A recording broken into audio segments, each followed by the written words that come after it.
아까 말씀드린 것처럼 줄기세포를 태반에서도 뽑을 수 있고 또 골수에서 뽑을 수 있고 또 제대열, 아기 탯줄에서 뽑을 수 있다 그랬죠. 근데 그게 좀 달라요. 어떤 게 제일 좋을 것 같아요? 태반이 제일 좋아요.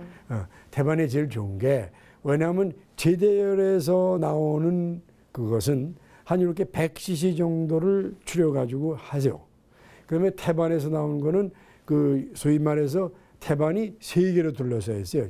제일 탈락막 떨어져. 그건 엄마 쪽에 태반에 붙어 있고 태반이 이렇게 있으니까 아이 쪽에 있는 건 육모막과 양막이라 그래요.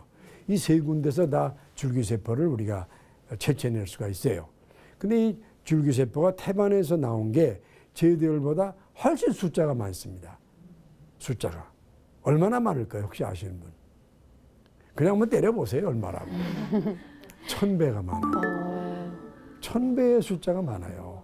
그 줄기세포를 채취할 수 있죠. 그래서 그거는 태반을 이제 아기 낳자면 태반을 갖다가 그 보관 장소에다가 보내서 거기 연구실에서 태반의 일부를 째내가지고 거기서 이제 줄기세포를 만들어내는 그런 형식이 되겠습니다. 그래서 태반 줄기세포 또 제대열 줄기세포 그런데 이 태반 줄기세포와 제대열 줄기세포를 좀 정확히 한번 구별해 드릴게요. 뭐가 되냐. 자, 여기 나와 있네요. 제대열, 쉬운 얘기가 탯줄입니다. 탯줄, 그 다음에 태반줄. 여러분들 가끔의 입술이 파래지고 저 백혈병이라는 거 영화 많이 보셨죠? 네. 그때 뭐를 써요? 그때 그 조혈모 세포라는 걸 써요. 그 조혈모 세포가 그 소위 말해서 줄기세포 중에 하나입니다. 그래서 이 제대열에서 나오는 것은 요 조혈모 세포만 나와요. 혈관에 작용하는. 그래서 조혈모 세포, 혈관에만 작용하는 줄기세포가 거기서 나온다 이거예요. 태반은 어때요? 태반은 2가지가 나와요. 하나는 중간엽 줄기세포, 그냥 뭐든지 다 되는. 그다음에 상피 줄기세포, 쇠세포. 이 2가지가 나오게 돼요. 이 2가지가 다 뭐든지 되는. 그러니까 하나는 한 가지만 되고 하나는 뭐든지 되는 그런 그 세포가 나와요. 아기의 태반이 3겹으로 되어 있다 그랬죠. 양막에서 합니다. 물론 육모막, 탈락막에서 줄기세포를 채취할 수가 있습니다. 근데 양막계 제일 좋고 제일 많습니다. 그 다음에 말씀드린 태반줄기는 여기서 하고 제대열은 아기의 탯줄에서 하게 되죠. 그 다음에 또 재생 능력. 이거는 태반에서 나온 거는 뭐든지 될 수가 있어요. 어느 거든지. 이걸 호밍 이펙트라고 그러는데 이게 옛날엔 몸은 몸 안 되는 줄 알았는데 이런 태반에서 나온 거는 뼈든 머리털이든 뭐 간이든 어디든 간에 줄기세포가 필요하다면 가서 그냥 변해버려요. 그 자리에. 거기에 맞게. 그런 효과가 있어요. 그래서 그 다양한 세포로 분화 가능하다. 요거는 제대열은 딱 혈액에만 관련되는 거죠. 그러니까 쓰이는 게 전혀 다르죠. 대신 이 태반 중에 이쪽에도 쓰일 수가 있어요. 태반은. 혈액까지도. 그 다음에 이 제대열은 이걸 갖다 100cc 뽑아가지고 그냥 보관하죠. 그렇죠? 근데 이 태반줄기세포는 이거를 태반을 운반해서 그 연구실에서 양막을 떼어내가지고 거기서 그 줄기세포를 만들어가지고 이걸 몇 배든지 분화시킬 수가 있어요. 많이. 그렇게 하죠. 그래서 아주 오랫동안 이제 하게 돼요. 하는데 그 다음에 이걸 어떻게 되냐면 이 제대열은 한 번 쓰고 버려야 돼요. 더 이상 못 써요. 그러니까 딱 그 아이가 예를 들어서 어떤 아이가 태어났다. 그럼 그 아이가 그렇지 않길 바라지만 뭐 혈액에 관한 병이 걸렸다. 뭐 백혈병이라든지 또 뭐 무슨 병이 그럼 그때 한 번 쓰고 버려야 돼요. 그건 못 써요. 이 태반 줄기세포는 이거는 지속적으로 쓸 수가 있어요. 또 쓰면 또 만들어 쓰고 또 쓰면 또 만들어 쓰고 이런 게 있고 또 하나 중요한 건 이 태반 줄기세포는 가족 전체가 쓸 수 있어요. 가족 전체가. 엄마, 아빠, 아버지, 할아버지 그건 모르지만 하여튼 증조 할아버지까지 간지는 모르겠어요. 하여튼 간에 모든 사람에게 쓰는 그런 그 태반 줄기세포. 이게 양쪽에 좀 차이가 있죠? 어떤 게 좋아 보이세요? 태반. 이왕이면 태반. 근데 우리나라 사람들 말씀드리지만 이 태반을 귀한 걸 몰라요. 그러니까 태반 요새 정도 애기 하나 낳고 둘 낳고 하는데 그 아기 낳다 잘못하면 끝나버리잖아요. 정말 조심해서 잘 태반 줄기세포를 애기 낳을 때 꼭 좀 그 만드는 게 좋습니다. 자, 그래서 우리가 이 저 수익 말씀드린 것처럼 제대혈, 좀 전에 말한 탯줄 줄기세포, 또 태반 줄기세포 제가 구별점을 말씀을 드렸습니다. 자, 근데 태반 줄기세포가 왜 중요하냐고 지금 아까 말씀드렸잖아요. 마음대로 변한다. 줄기세포가 만들. 그것도 숫자를 마음대로 분화시킬 수가 있다. 기술이 있단 말이에요.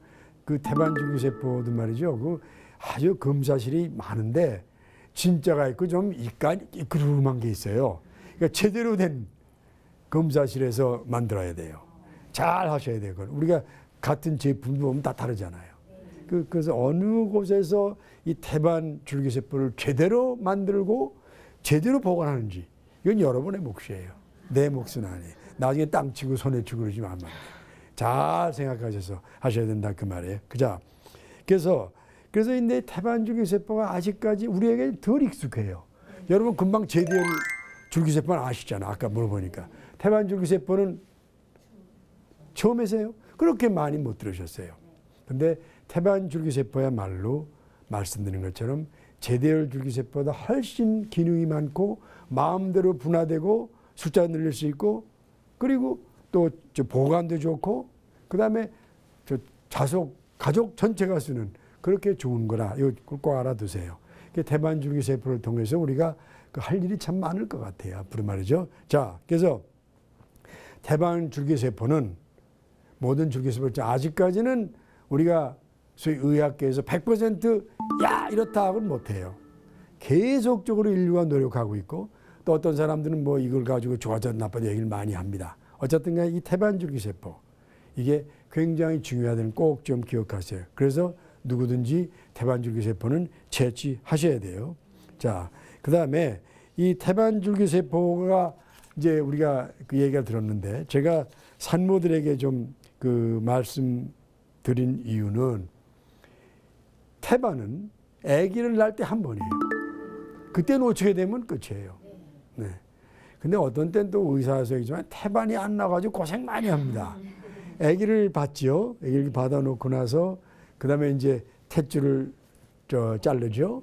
탯줄 잘라가지고 이제 양쪽에서 자릅니다. 그 다음에 이제 좀 기다려서 우리가 슬슬 이게 눌러가지고 태반을 빼냅니다. 그럼 태반이 잘 나오는 사람도 있는데 잘 안 나오는 사람도 있어요. 또 어떤 사람이 임신 중에 태반이 미리 나와버려요. 그렇게 되면 또 문제가 생겨. 하여튼 뭐 여러 전치 태반이라고 그러는데 이런 일. 또 태반이 그냥 아기 낳기 전에 떨어져 나와요. 그런 것도 있고 태반이란 게 정말 쉬운 것 같지만 굉장히 중요한 겁니다. 태반. 이걸 우리가 그 얘기를 해야 되고 그 다음에 이 태반을 갖다가 나오는 줄기세포는 말씀드린 대로 다양한 기능, 숫자 무궁무진, 보관이 오래가고 가지고 쓴다는 그리고 또 태반 줄기세포는 다른 줄기세포보다는 훨씬 더 싱싱해요. 싱싱하다면 좀 미안하지만 그래서 꼭 그 산모들이 아기를 낳고 나서 태반의 줄기세포를 보관하는 그 습관을 들이도록 제가 그 캠페인도 하고 또 우리가 그렇게 이용해야 되겠습니다. 이 태반 줄기세포를 가지고 우리가 그 여러 가지 얘기를 많이 해요. 그 어떤 데 이용하느냐. 물론 지금 제일 중요한 게 뭐냐면 혈액에 암이 생겼다. 우리 백혈병이란 말 들어보셨죠? 또 빈혈 가운데 괴장한 빈혈이 있어요. 그 재생불량성 빈혈이라든지 또 뭐 아주 거대 불량 퍼니셔스 아넴 이런 불량 빈혈. 그 다음에 또 세 번째 선천적인 기형이 있어요. 선천적인 기형 그런 거 선천적인 병. 그 다음에 또 우리가 여러분들 중에서 우리가 지금 의학 가운데 중요한 건 병을 웬만하면 원인 모르면 자가 면역 질환이라 그래요. 흔히 류마티성 관절염 아시죠? 또 얼굴이 나비처럼 빨개지는 거 아시죠? 네, 그리고 또 어느 가수가 그 병 앓는다는데 계속 설사하는 병이 있어요. 재장에 염증이 생겨서 그런 병이라 그래요. 여기에 우리가 이용해서 조금 이제 효과를 볼 수가 있고 그 다음에 신체 세포가 망가지는 경우 그런 경우 우리가 파킨슨 병이라든지 또는 이 척추가 좀 문제가 된다든지 뭐 이런 것들에 우리가 이 태반 줄기세포는 현재 조금씩 노력을 하고 있고 또 이것도 앞으로도 계속해서 돼 갈 겁니다. 그래서 이 태반 줄기세포라는 거 여러분 오늘 제가 말씀드리면은 자, 줄기세포는 모든 세포의 근원이 되는 아직 아무것도 안 된 미분화한 세포다. 종류에는 아기 때는 배아세포. 그거는 모든 우리 기관의 첫 번째가 되는 거다. 한 14일쯤 되는 겁니다. 수정란에서 있는 배아줄기세포. 대개 8주쯤 지나게 되면 우리 기관이 생기는데요. 그 다음에 두 번째 세포는 그 성체. 우리 몸에 있는 여러 입이 되어 있는 피부나 뭐 이런 뽑아내는 성체 줄기세포다. 세 번째는 그 성체 줄기세포를 만들었는데 이거를 어떻게 만드느냐면 그 체세포에다가 여러 가지 유전적인 물질 그 다음에 자극 줘가지고 그 줄기세포의 기능을 할 수 있는 그래서 유도 줄기세포 이 세 가지가 줄기세포는 있어요. 그래서 이 만능 줄기세포죠. 배아 줄기세포도 또 유도되는 것도 만능 줄기세포입니다. 그 다음에 줄기세포를 어디서 뽑느냐 여러 군데 뽑지만 그 중에 제일 많고 질이 좋고 또 오래 보관되고 가족 대도로 쓸 수 있는 것은 태반에서 나온 줄기세포다. 이렇게 말씀을 좀 드립니다. 그리고 또 우리 태반이라는 거 많이 쓰잖아요. 뭐 여러 군데서. 그래서 제가 오늘 이 시간에는 제가 이 줄기세포에 대해서 그 기능이나 역할 이런 거에서 말씀을 드리고 줄기세포의 역할과 기능 이해하셨는지 모르겠어요. 뭐 다 아시는데 제가 끼어들어서 미안하게 합니다. 한국 사람 박사들이에다. 그런데 그 중에서 말씀드린 것처럼 태반 줄기세포 아마 처음 들으시는 많죠? 요거 꼭 염두에 두시고 그리고 이 태반 줄기세포는 얼마나 많은 인간에게 도움이 줄지 우리가 그걸 모릅니다. 무궁무진한 거죠. 이제 어떻게 보면 시작이고 어떻게 보면 이미 스타트를 했어요. 그래서 오늘 여러분에게는 줄기세포라는 게 어떤 건지 또 뭐 줄기세포의 역할이나 기능 이런 거 좀 알려드리고 제가 다음에는 이 태반 줄기세포를 중심으로 해서 얼마나 우리에게 많은 도움을 줄 수 있는지 우리의 미래는 어떤지 설명을 드리는 시간으로 갖도록 하겠습니다. 고맙습니다. 감사합니다.